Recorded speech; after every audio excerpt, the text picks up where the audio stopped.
a sinister puppet turns a girl's hidden desires into a horrifying reality. As her mother tries to free her daughter from its dark influence, she must face the reality that evil is closer to home.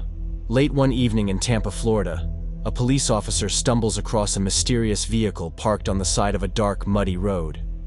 Despite the heavy downpour, Vincent Gatto buries his son's lifeless body in an empty lot nearby. Meanwhile, the unwitting cop runs a plate check and examines the empty car. After noticing a blood-stained cloth in the back seat, he investigates further and enters a closed-off road, where he soon catches the man in the act of burying his only son. The horrified law enforcer aims his gun at the suspect and tells him to drop his shovel and slowly turn around. The man cooperates and carefully follows the officer's instructions. By morning, forensics and more police arrive on the scene to retrieve the boy from the shallow grave, along with a life-sized wood carving of Pinocchio. 5 years later, Vincent's lawyer Jennifer Garrick requests Judge Allen to reduce his sentence. She believes he was unfairly convicted as a serial killer despite the lack of evidence. That night, the defense attorney examines gruesome photos from her client's case file at home. When her daughter Zoe sees the pictures, she hides them and tucks her in bed. However, the child can't fall asleep because she has nightmares of her dad and his girlfriend dying. Her mother reassures her they're all right, and they could call him to make sure he's safe. She also tells the kid they can invite her father to her upcoming birthday party, but she refuses to talk about it and says she'd rather go to bed. The next day, the woman was surprised to find Pinocchio and Vincent's casebox at her office. Her boss Barry reminds her she asked for evidence, so the guys at prison dropped them off. Jennifer remembers she requested the files 3 months earlier, and it may be too late since the court is deciding the convict's fate tomorrow. Luckily for the public defendant, the judge will reconsider the case for a few days and may reduce the sentence to life imprisonment, so she visits the man in jail to share the good news. Vincent is disappointed with the update and admits he'd rather be condemned for his son's murder than spend the rest of his life without him, whether as an inmate or as a free man. When the lawyer says she doesn't believe he took the lives of the other children, he immediately confesses to them. She's still not convinced and asks about the puppet he buried with the boy. The prisoner reveals he made Pinocchio for his son's birthday, and it was his favorite toy. His fatherly love made her realize he wasn't behind the other criminal cases he was accused of. Jennifer thinks the man knows the killer well and is only keeping silent to protect them. She demands the truth from him, but he lashes out and begs her to just let him die peacefully. At school, Zoe is being bullied by her classmate Beth, who throws her birthday invitations. She retaliates by pushing her to the ground, getting on top of her, and nearly biting off her ear. When her babysitter Sophia picks her up minutes later, she notices the blood on her lips. The woman asks her what happened, but she deflects the issue and answers it's nothing special. That same afternoon, the child visits her therapist, Dr. Edwards, who wants to discuss her nightmares. She refuses to open up about her bad dreams and continues to paint. The doctor calmly tells his patient that while it's normal for her to feel angry with people who have hurt her, she needs to forgive them in order to heal herself. However, Zoe is unaware of her own feelings and doesn't understand what he means. Later that evening, Jennifer confronts her kid the moment she finds out about the incident at school. She then gets a call from her ex-husband, but their daughter won't talk to him. Frustrated, the mom says she's not allowed to use the TV or play after school for 2 weeks. The girl becomes distressed when she hears this and hurriedly runs to her room. Sophia follows the child shortly to comfort her and explain her mother is just pressured at work. In court, Judge Allen denies the request to overturn the original ruling on Vincent's case. When his death sentence comes up, his attorney watches him helplessly from the viewing room. Jennifer soon visits a local church and confides her struggles with the resident priest. Since quitting the firm and becoming a public defender, she's had more time for Zoe.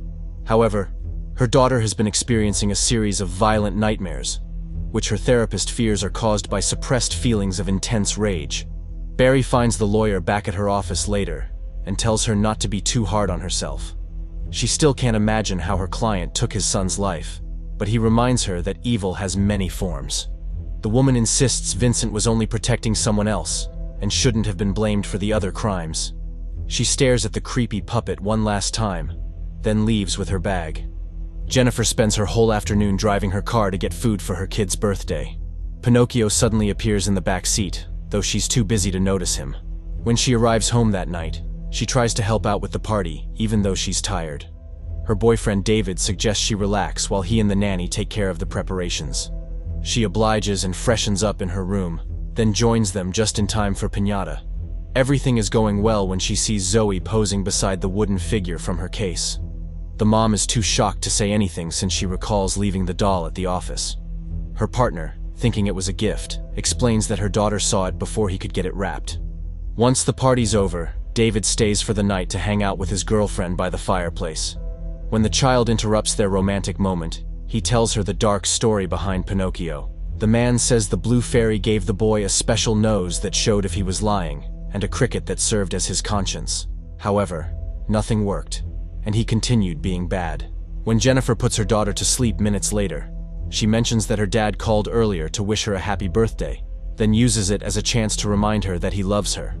Zoe acts like she doesn't hear anything, and states Pinocchio wants to sleep in her bed, but the mom doesn't give in to her request, and explains he's just visiting until her real present arrives. David and Jennifer soon become intimate by the fireplace, but the girl can't sleep. She gets up and embraces the doll, wishing he were real so she won't feel alone. Sophia notices Pinocchio sitting on her bed the next day after a quick shower. She reaches for the puppet, who seems to be staring at her, but Zoe unexpectedly shows up. The child snaps at the babysitter and tells her not to touch the wooden boy. The woman is annoyed and asks what she's doing in her room, but she doesn't respond. Dr. Edwards meets with his patient later that day in his clinic, where she reveals her true feelings. She's afraid that her mommy's lover will take her away, leaving her with no one. When the lawyer comes home from work that evening, she shows her daughter the late birthday present and says they need to return the other toy because it doesn't belong to them. This upsets the little girl, who lashes out and expresses she's already lost her dad when he left. She then pleads with her mommy that she doesn't want to lose Pinocchio too. Once Zoe is alone in her room, she asks her friend if he'll leave her, but he doesn't reply. She shakes her head instead and pretends he said no, then goes to bed. After closing her eyes, she hears footsteps, so she turns around and sees the toy standing beside her. They appear to be talking, and the kid agrees to let him stay in bed for the night. Before leaving for work the next morning, Jennifer learns her daughter brought Pinocchio to school, even though she knew it was supposed to go back to her office that day. The mother also discovers the doll her child originally wanted, mangled and hidden under the bed. Meanwhile, Beth and her friends bully Zoe at school and throw her puppet over the fence. The girl finds him lying on the ground beside a rake and asks him what he's up to, but he doesn't move, so she peeks through the fence and sees the bully riding her bike. She then looks at the wooden boy and the gardening tool beside him and starts to wonder. Just when Beth is passing by, the rake's handle gets in the way of her bicycle. Beth stumbles in front of the oncoming bus, but miraculously survives when she rolls under it. Moments following the accident, Zoe emerges behind the bushes with Pinocchio and runs off. At the public defender's office, Jennifer thinks Barry placed the figure inside her car and playfully teases him for pranking her. But her boss is confused by the suggestion. Before he can answer, the woman receives a call from Dr. Edwards, so she rushes to his office. The therapist advises her not to separate the toy from her child, because she's attached to it. On their way home, the mother confronts Zoe about the doll and the school accident. The girl claims Pinocchio was jealous of her birthday present and was only protecting her from Beth. Eventually, the lawyer gets another case and has to stay out late for work. However, Sophia needs to take the day off, so she requests her boyfriend to take care of her daughter. While David is babysitting that evening, he hears the kid mumbling alone in her room. She thinks she's having a conversation with the puppet while it sits by the window, motionless. In Zoe's mind, she can hear Pinocchio, who tells her people shouldn't know they're talking, or they'll take him away, and he won't have the chance to become a real boy and her brother. The wooden carving also adds he can get rid of her mommy's boyfriend, so they can be a family. Later that night, the child discovers her friend is missing and searches their house. As soon as David realizes she's awake, he asks her to go back to bed, or they'll both be in trouble with her mom. The girl says the toy went to the basement, so he looks for it there. When he can't find Pinocchio and the lights go off, he starts to think it's a prank, so he heads back upstairs, ready to reprimand Zoe, when someone closes the door to his face. The man tumbles down the staircase and injures his head, causing him to lose consciousness. He's soon taken to the hospital, where Jennifer learns her daughter called 911 for help. After the unfortunate event, the kid angrily confronts the fiend in her bedroom and asks if he hurt her mom's boyfriend. Even though he isn't moving, she can clearly hear his voice in her mind. Pinocchio denies hurting David, but when the passing vehicle's headlights cast a shadow and give the illusion of his nose growing, the girl concludes he's lying, though it doesn't faze him. The boy remarks their mom will have more time for them if the nanny isn't around.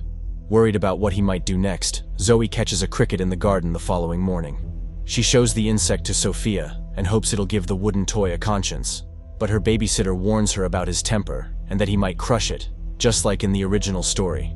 Later that day, Dr. Edwards meets with his young patient, but has to excuse himself. As soon as he leaves the room, the girl explodes in anger and blames Pinocchio for the recent tragedy. The boy asks if she's sure since she was never there to begin with. Zoe, who sees his head and mouth move, becomes agitated and yells at him at the exact same moment the doctor returns. That night, the child panics when she finds out that David is in a stable condition. Not wanting to be blamed for his accident, she cuts the puppet's strings loose just as he requests.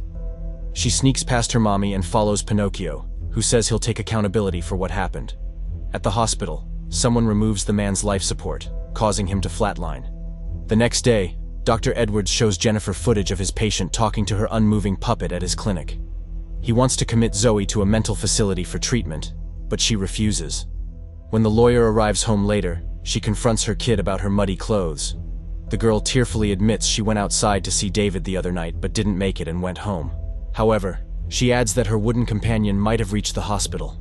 Exasperated with her daughter's lies, the woman takes Pinocchio away and places him in her car trunk. The following morning, the mother instructs the babysitter to look after Zoe, who won't be going to school. She visits the local priest later that day and shares her deepest thoughts with him. Jennifer now believes that Vincent's son was responsible for taking the children's lives. The father only stopped the boy from committing more atrocities and took the blame to protect him. She entertains the possibility of a malevolent force hiding inside other objects, like a puppet, that influences people to perform evil acts while everyone else just thinks they're crazy. Meanwhile, at their house, Zoe worries that Pinocchio might hurt her mom, but her nanny assures her that she'll be all right since the boy has a conscience now. She remembers the cricket and runs to her room to check on it, but it's already squashed. The child screams in terror at her discovery, which startles Sophia and causes her to drop her glass. Worried, the woman heads for the girl's room when a fire poker juts out of the doorway and hits her legs. She trips and falls on the floor while someone repeatedly strikes her head. By the time Jennifer gets home, it's already nighttime, and some of the lights aren't working. She walks around her dim house to investigate while a lightning storm brews outside. Eventually, she stumbles into the nanny in the hallway, bleeding and lifeless. Zoe shows up but runs away, so her mommy follows her to the living room, wanting to know what happened.